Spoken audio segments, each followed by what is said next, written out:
जमील फारूकी ने इस वक्त हमें ज्वाइन किया, उनसे मजीद बात करते हैं। जमील फारूकी साहब ये बताइएगा कि आप वहां पर मौजूद थे जब ये सारा मामला हो रहा था, उस वक्त ये मामला खराब कैसे हुआ, किस तरह से खराब हुआ? अयूबी साहब की मैं गुफ्तगू सुन रहा था, वो ये कह रहे थे कि हमारे मेहमान हैं, तो क्या पुलिस ने लीनियंसी का मुजाहरा किया?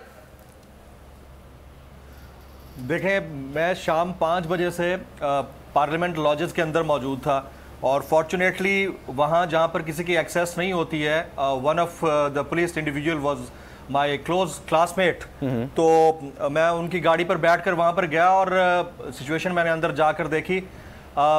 सबसे पहले तो कोई भी जत्था बरदार या लठ बरदार, मुसल्ला या गैर मुसल्ला लठ बरदार, अब नेशनल एक्शन प्लान के तहत इसकी इजाज़त ही नहीं है। नेक्टा ने यह तमाम तर पॉलिसी वाज़े कर दी हुई है।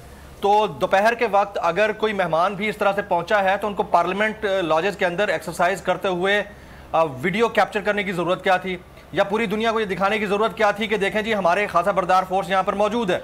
जबकि अंसारुल इस्लाम के हवाले से वजारत दाखिला की जानिब से एक क्लियर इमेज डेवलप किया गया है और वजारत दाखिला ने साफ साफ ये कहा है कि इस तरह की लठ बरदार फोर्स को हम पाकिस्तान के किसी भी कोने में इजाजत नहीं देंगे। अब मामला दो है, अपोजिशन ये पोर्ट्रे करना चाह रही है कि गवर्नमेंट के नंबर्स कम है, इसलिए अपोजिशन यानी मुत्तहदा अपोजिशन या पीडीएम के अरकान असेंबली को उठवाया जाएगा। ये अपोजिशन का इमेज बिल्डिंग का प्लान है।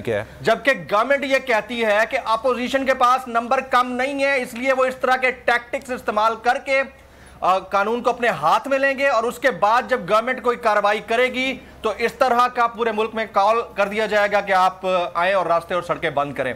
तो ये it's a two way traffic, but as per my subscribe करें और बेल दबाएं ताकि कोई खबर रह न जाए।